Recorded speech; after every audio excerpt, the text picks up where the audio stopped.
Also, Emily, if you could watch over the chat, I'm not able to see it from my current view. So if we have any questions in there, please come off mute and ask me about them if possible. Sounds good. Sweet. All right. So I wanted to kind of retouch base with everyone about our schedule for 2023. We've had a slight adjustment in that we're trying to slowly but surely bring back our in-person events. And our goal is to have one per quarter. We're still definitely testing it out, figuring out a formula to make it really work. But our goal there is just to maximize connection. And, we can use the business term of networking, but really it's kind of just hanging out and getting to know other people in the field. These virtual meetings are definitely focused on trying to keep us up to date on all things Tableau and trying to upskill there. So we really want to try to make sure we also give the opportunity for us to meet other people in the community. So if you haven't been able to make it to one of those because you're worried it's going to be just a boring in-person lecture, that's not what it is. We like to believe they're very, very fun. And I know I personally had a lot of fun at our last in-person event. But then on months where we don't have those in-person meetings, you can expect us to be here on Bevy for the first Thursday at 1 p.m. PST. We also have all of our leaders here. So we have Chris and Emily, and then me, where I look very different now that I've shaved my head. You can barely tell I'm the same person and have gotten called out about that quite a few times. And then we may or may not have a surprise about a new leader entering our midst. And for next meeting, that could potentially be you. So here we have this Google form where we did try to send out an email earlier and learned a slight limitation in Bevy where we couldn't collect those who said they were interested in being leaders last time we posted this. So we've created a new form here that I will go ahead and copy and drop in the chat. If you have any interest in helping us out, we would appreciate any and all help. And it's just a great excuse to, meet a little bit more regularly if you're crazy, like, Emily, Chris, and I, and the rest of us about just hanging out with people who are data nerds like you. This is an excellent forum to do it. So before we get into Tableau conference and talking about some of the fun stuff like that, I want to introduce you to our community spotlight, but not just our community spotlight, our newest PDX Tug leader, Keith Underwood.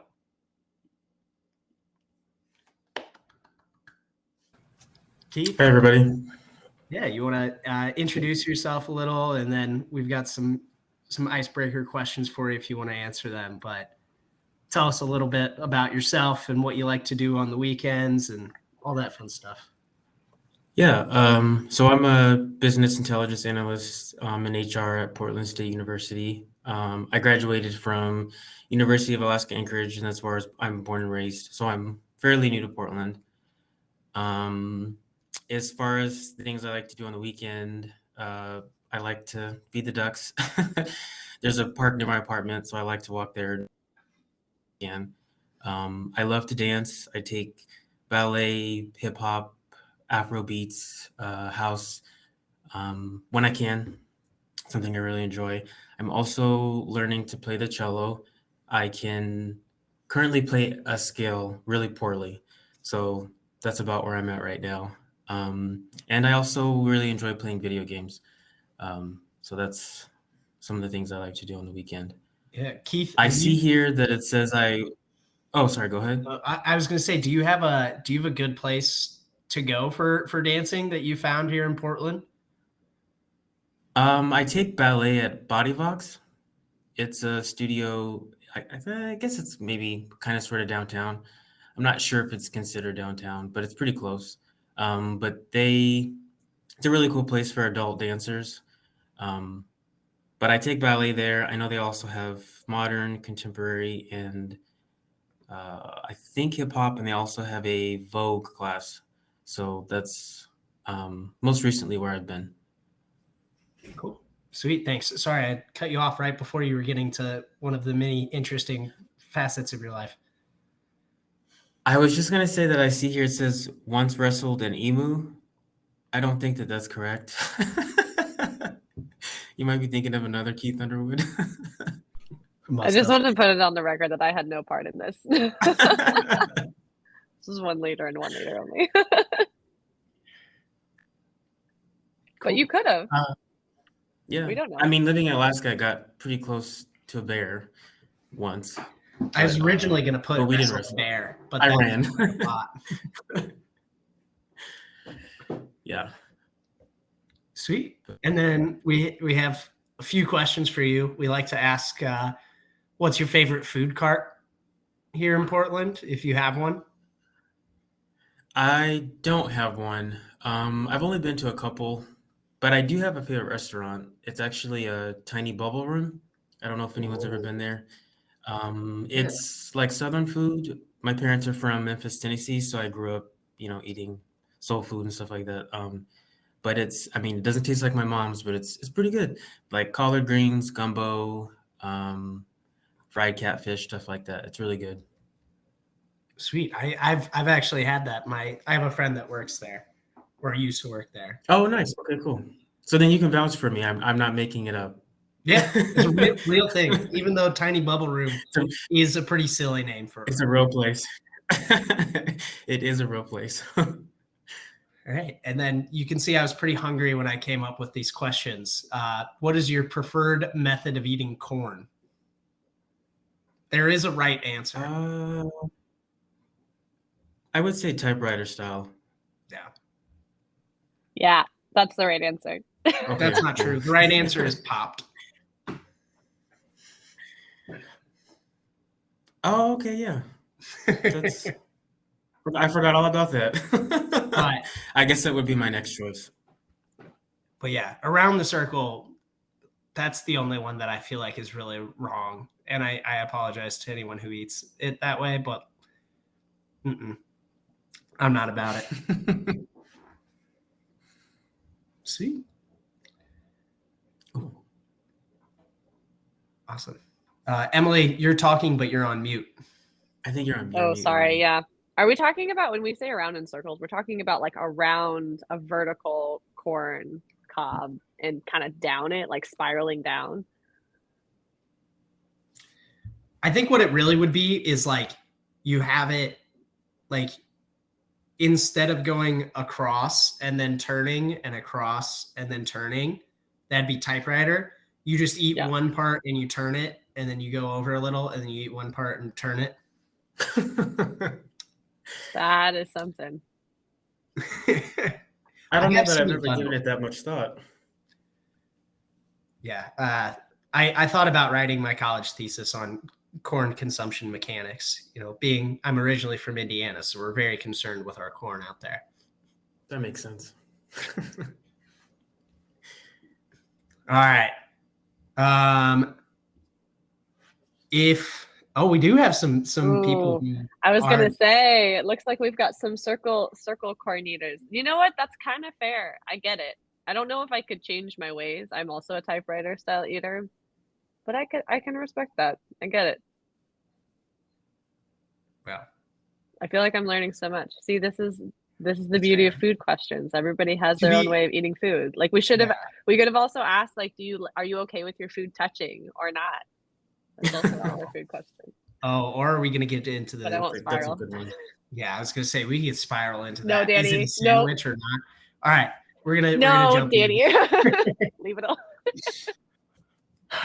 Yeah. So I'm just we're gonna go through some of the new features in Tableau, and I tried to organize this in as coherent as a way as I could, but I do want to make sure everyone feels comfortable reaching out, asking questions about any of these. If you see anything that I missed, please drop it in the chat. And if you've can think of, if one of these really solves an issue that you've been dealing with, please call it out, because that's good feedback for everyone here, just to know. Maybe we could ask you to give an example of how it's helped you, and it could spark some other ideas, because that's what we're all here for, is to become better at Tableau, better at our job, and connect to other people. So we'll start with Tableau Public, the thing that we'll all be able to see and really interact with. And they made some improvements that are really, really good, but are a little bit shocking that they weren't there before. So first, there was some adjustments to how you could sort. They added the ability to sort by most relevant, most viewed, and most recent. So, if you look up something like presidential tweets, I'm sure the most relevant one will be a visualization of the former president. And if you do most recent and you want to see Joe Biden's tweets, which I don't even know if he has any, you can start to make some of those adjustments.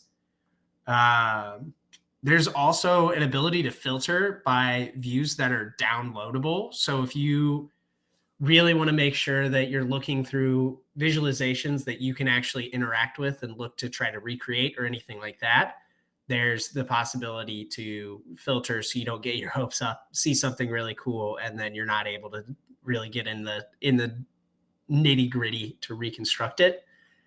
And for all you recruiters out there, there's the ability to filter by hireable authors. So could be a good way to start looking for some new talents. And also, if you are a Tableau creator or developer and you want to get your name out there, just know that it's a little bit easier for you to be tracked down now. So I really like that as a new feature for folks.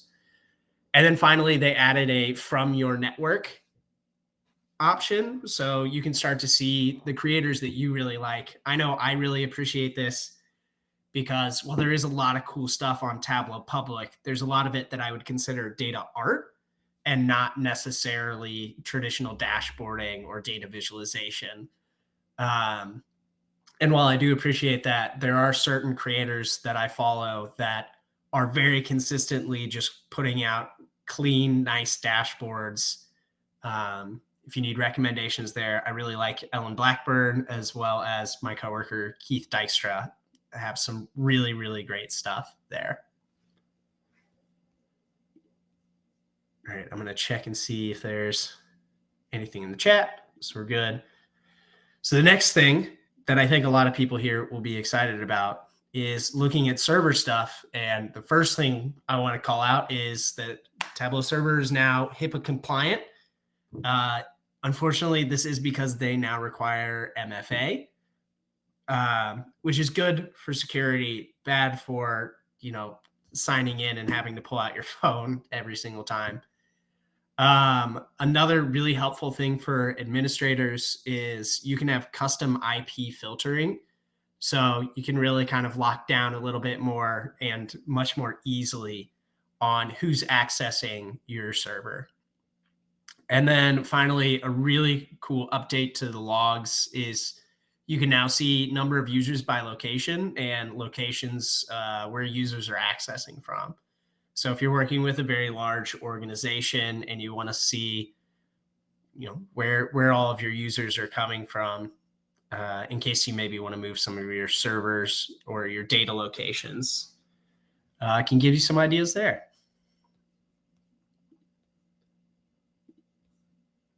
Does anyone have any questions or thoughts on server? Any healthcare folks excited about the HIPAA compliance?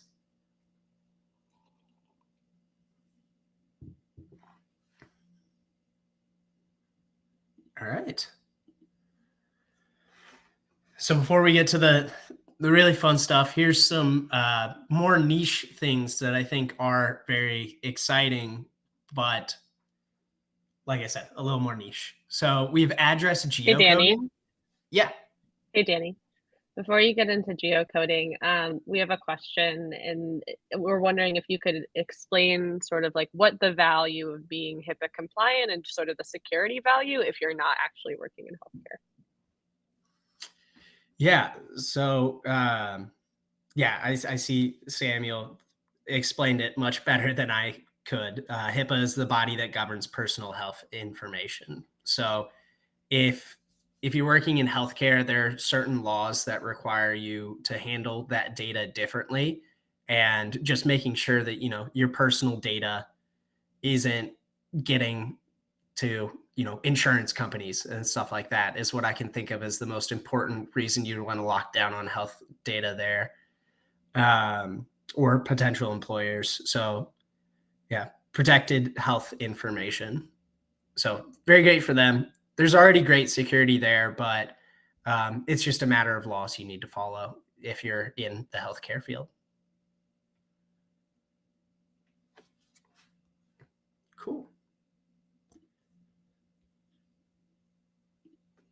All right. So getting into geocoding, this is exciting if you have just addresses in your data. You can now, using some calculations in Tableau, you can say, here's the address, and it can return a certain point on your view. So pretty small thing, but if you are working with data at that level of granularity, it's a cool update. And then next, this one I wasn't able to find a lot of resources on, but it is very intriguing. The idea of shared dimensions, which if you watched Tableau conference, you would have heard being referred to as meatballs, which is a name I absolutely loathe. But it is tied to the relational data model that they introduced, I believe, sometime last year, that is admittedly very helpful and very convenient, makes it so that we don't have to rely on blends anymore. And they refer to those as noodles. So it's noodles and meatballs. Ha ha ha, very funny. Admittedly, it is kind of fun. But the shared dimensions is supposed to help with multi-fact analysis. So if you think of having many-to-many relationships, the goal of this is to try to help control that. Based on the demos that I've seen, it appears that it's very similar to the noodles, just a bit of an update that makes it easier for the end user. So all in all, kind of the zoomed out perspective I have about it is it's going to make joining data or connecting data in your data pane a lot easier. And it removes a lot of opportunities for data errors, such as many-to-many relationships, which can cause your data to really explode in ways you don't want to. Hey, Danny, we have a question in the chat about if there's limitations around this new feature. So for example, which version of desktop are these coming in? And then Nathan, I don't know if you had other limitations that you were thinking of as well. Feel free to let us know if you want to come off mute. Yeah, I'd say as far as when this is coming or what it will look like, I wasn't able to find out much about that. I would expect typically what they do is at Tableau conference, all of the announcements they make and new technologies, I'd say 90% of them are in the next version that is released closest, which I'm not exactly sure when that is. It could potentially be today. They like to start on the month. So that's when I'd say I'd expect to look for it. As far as the size that it can handle, I'm not entirely sure. I don't see a reason why there would be a limitation on that. But I would say I would be concerned about how much you're actually showing in one view, because as we all know, having more marks on your page takes more compute power from Tableau. So the more marks you have, the longer it will take for your dashboard to load. So if you have a ton of marks, expect slow load times. And yeah, and to sort of tag off of that as well, like I'm familiar with Esri's way of doing geocoding, and there wasn't anything in any of the presentations that I heard that talked about specifically like having to purchase credits or anything like that in terms of the level of geocoding. There's obviously like the possibility that sort of certain features that Danny's talking about today might be like you might have to have a certain type of subscription to Tableau. And that might be kind of the cost barrier there. But in terms of like per data point or per like geocoding point, I don't think that I heard anything about that kind of pricing model. Hopefully that answers the question.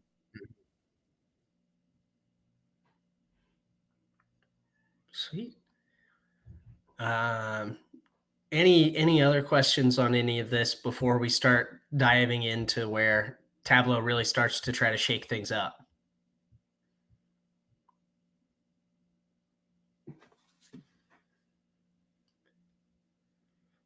All right. Tableau has added a lot of viz possibilities for better or for worse. So one of the really cool things they've added they started adding this about a year ago, I believe, but the image roll is a super, super cool feature. And it just got a lot easier. You don't need to have a .jpeg extension like you used to. It now takes, I'm not sure of the whole list, but I know at least on that list is GIFs or GIFs. I'm always terrified to say that in public because it is silly. But they've also added Sankey and radial charts as chart types. And I don't know if anyone has tried to build these before, but building a radial or a Sankey in Tableau is a real tough hang. Just not a good time. It's a lot, unless you're a big fan of your geometry or trigonometry and doing lots of math for a visualization type that is certainly controversial in the data world. So while these are super cool and can add a lot of visual flair to your views, both the image roll and the Sankey and radial chart types, I refer to Uncle Ben here and say to remember that with great power comes great responsibility. So just because you can add something doesn't necessarily mean you should. And then the last thing I had on here that I'm personally really excited about, because it's an area of focus for me in my work, is Tableau has now given us the capability to edit alt text. So for those who might not know, alt text is what screen readers will use when they're starting to view your visualizations. So if you have folks that are visually impaired that aren't able to actually see your visualizations, we've now made it much more accessible to those groups of people where you can describe the findings in that view and much more easily than you could before. I believe the only way prior to this was to actually get into the XML and edit it there. So that is something that at least I am very excited about. And I appreciate Nathan backing me up on Sankey's being tough. Not fun.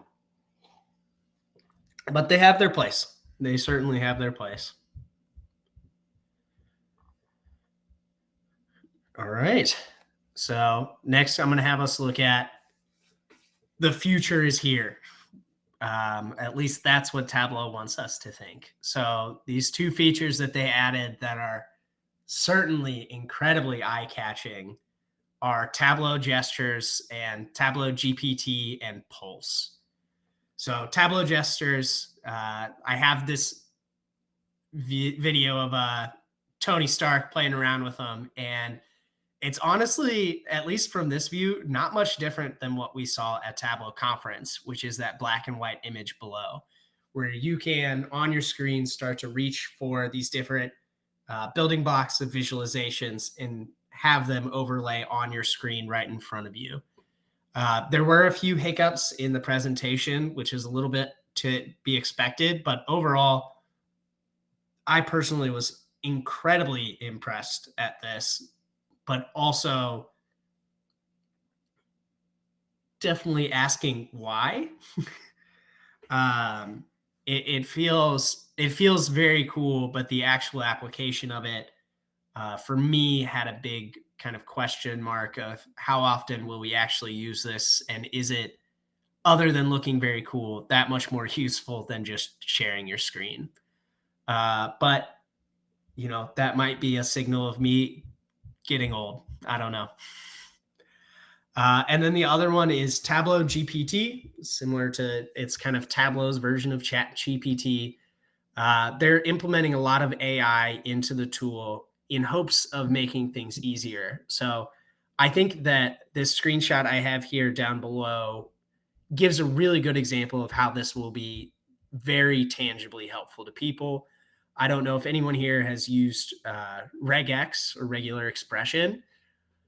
Is an incredibly awesome, powerful tool for finding patterns in strings.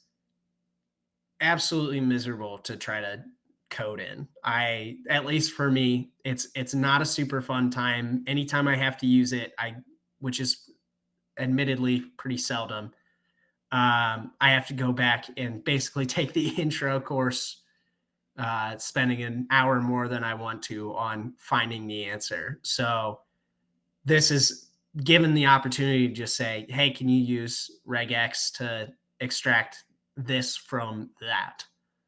So that's a really cool one, and just an example of it can help you out with calculations. There's also a lot of it's enabled recommending different visualization types, as well as different questions you should be asking of your data. So kind of having your own personal data assistant that can help you out with a lot of these things. Although it still has nothing on Clippy in my heart. Danny, we have a question about when Sankey and Radials will come out, like which version? Yeah, I know they already have some of them up in beta, and you can go to the Tableau website, and they'll at least have a write up on how that beta testing went and what it looked like. But I'm not entirely sure when that'll be officially dropped for everyone. It looks like just like a quick search, it looks like the pilot ends on June 30th. So I guess, yeah, they have a pilot right now, and then they'll probably want to like integrate it into the next update after that, or begin integrating it. Cool.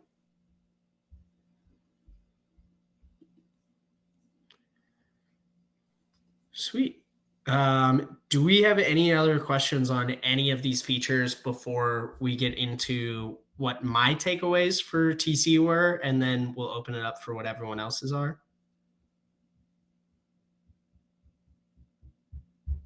I see question about do we have to do anything for the data for radials?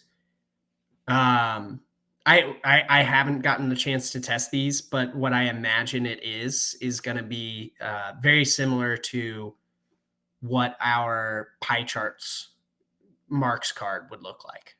So I don't believe you'll have to do any data manipulation to try to get it in a place where you can use that.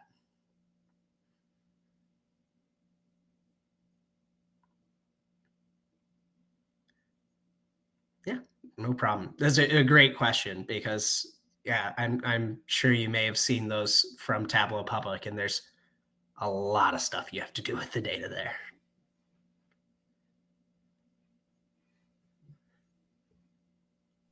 Also, if you're looking to keep updated on kind of like when Tableau is releasing, more permanent versions or just updates, I'll post the link in the chat. I don't love Twitter, but you're welcome to check out their Twitter. It looks like is when they're going to have also a lot of information about kind of quick little excerpts about what's going on. I also posted the link to the releases on the tableau.com blog. So that's another place too to check them out.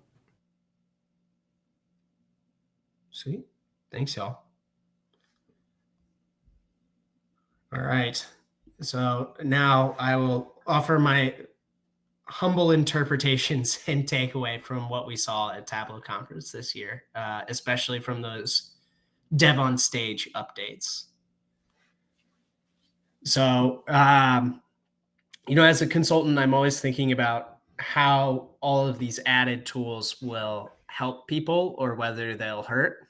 So I kind of gave this comparison of we're wondering, is it, Tableau's given us a lot of new stuff. Are they trying to make it so that we, new users shoot for the moon, or if you miss, land them on the stars? Or are we basically small Victorian children trying to fly a spaceship? So I think some of these tools will be a little bit of a struggle for figuring out when it first start. And I think it could contribute to the feeling that I'm sure we all had when we started Tableau of it being a little overwhelming. But I do think the new GPT functionality will give really helpful recommendations, and maybe not the initial entry to Tableau, but once you've gotten a feel for it, it'll really help you launch from a beginner to intermediate and really get some extra stuff out of Tableau. The extra chart types could be a little overwhelming.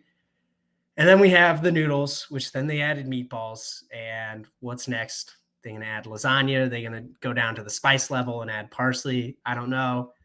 While I think all of these names are confusing and a little bit silly, I think it does ultimately make some of that data manipulation and data cleansing process just a little bit more attainable for analysts and much less of a leap to get into the data world and data exploration than it was, say, 10 years ago when you really required someone with expert SQL skills.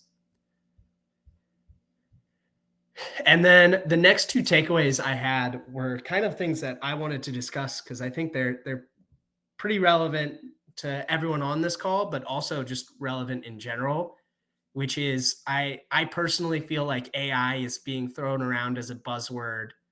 And I definitely feel there are some instances where it's a little overhyped.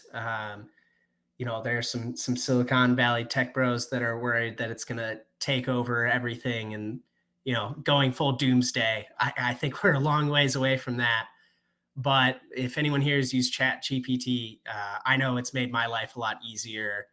I'm not a SQL whiz by any means, but getting Chat GPT to get me started on that front has been super helpful. And I think really the big takeaway I had from this conference is that the role of data analyst is changing.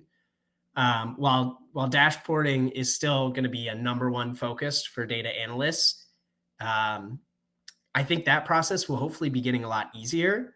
However, that requires us to kind of look into some other ways we can help be stewards for data. So whether that's understanding the new GPT functions, helping guiding your end stakeholders in how they can start to support themselves a little bit more in the data front. I do think our job is developing. However, like I have here at the bottom, there's always going to be a place for pretty things. So if you really take joy in making pretty dashboards that are practical, your job is safe. I don't think any of this is going away in a long time, but I think it is an exciting time for new opportunities. And if you love making pretty dashboards, that's still always going to be on the table. But now hopefully you get to spend a little less time digging in the depths of things like regex and stuff that I know I personally don't love.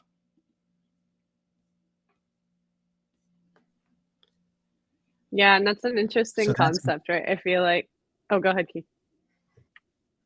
I was going to say, that is my takeaway. I am just one man. This is not gospel, just some thoughts that I thought would be helpful to think about.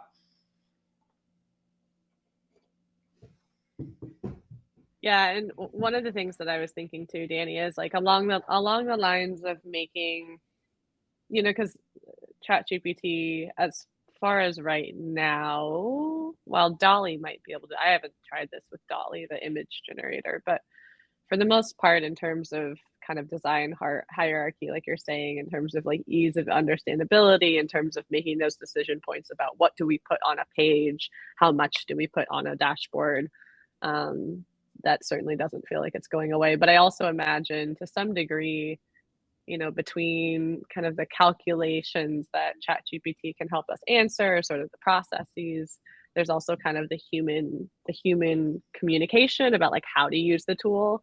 ChatGPT, as far as right now, is not actually building the things for us. And I know I've used ChatGPT or tried to use ChatGPT to help me answer some questions that I've had, or like really unusually complicated calculations I've tried to build. And actually, a lot of times, it doesn't spit me back the right answer. And I actually I spent like longer than I care to admit trying to just almost like train it to see if it could get me to the right answer. And it actually looped back to its original answer after me telling it enough times that it was wrong.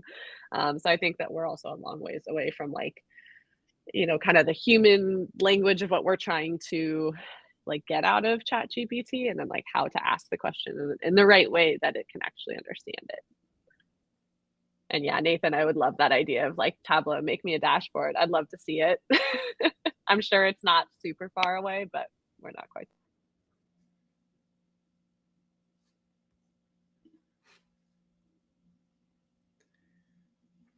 Awesome. Yeah. Does anyone have any questions? Does anyone want to come off or join as a panelist and tell me that I'm totally wrong and AI is going to take over in the next couple of years and we're all doomed? Or just, share any advice you might have on, I know it's kind of a big topic talking about how our jobs are changing and how the whole industry is changing, but we love hearing different thoughts on that. I see Nathan asking about concrete examples of the noodle and meatball thing and how that would change your workflow. I'm trying to think of an isolated data issue that could be easily explained where this is happening.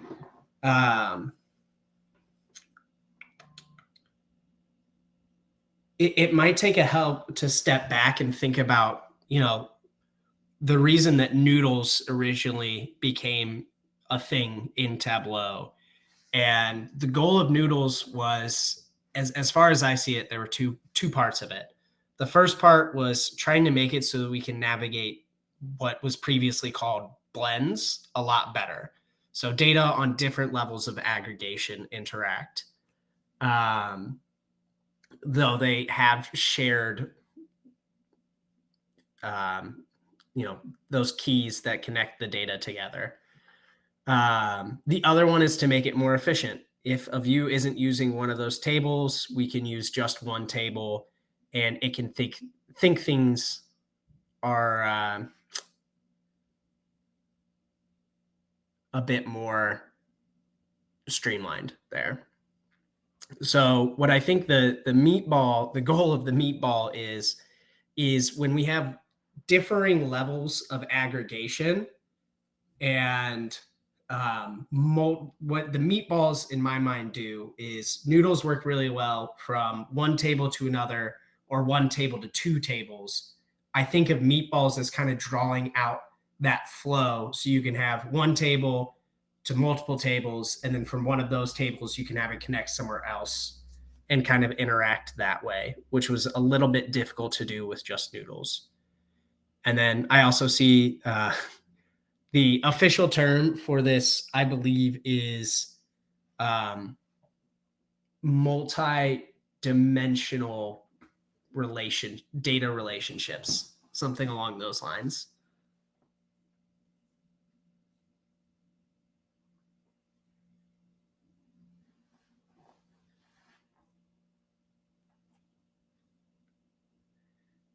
So hopefully that was helpful and not too rambly.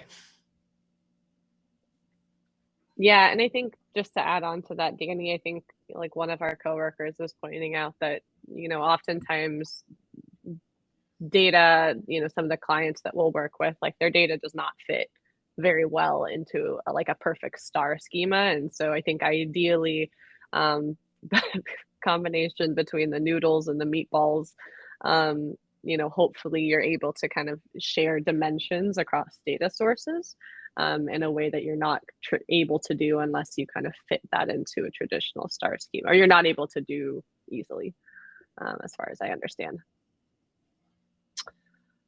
Another thing too, I just wanted to point out, I'm reviewing some of our notes from the conference. Danny, did you mention spatial joins? I did not. Did I totally miss that? Okay. So Mhm. Tableau is now allowing, let me see if I can find it. Tableau is allowing spatial joins, like geospatial joins now, as like another way to sort of connect data to itself. I'm trying to find a better better way to describe this because I just have very short notes. But I do remember them mentioning that, so that's something to keep in mind and keep a lookout for as we go a little bit farther. Mhm.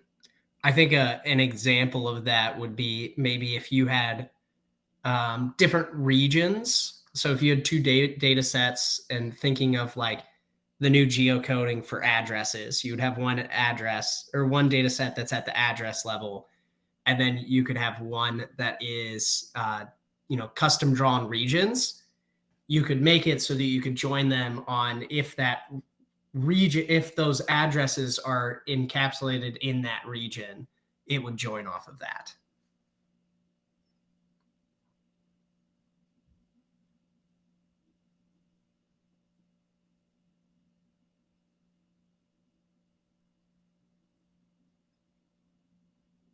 Cool.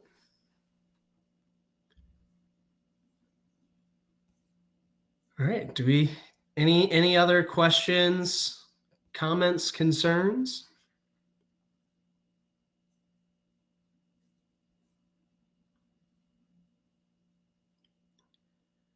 All right.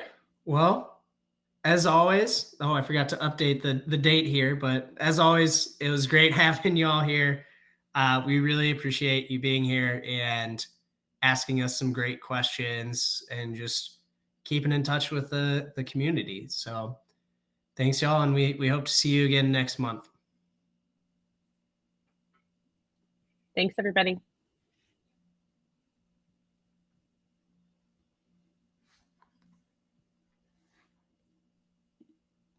Danny, I feel like we need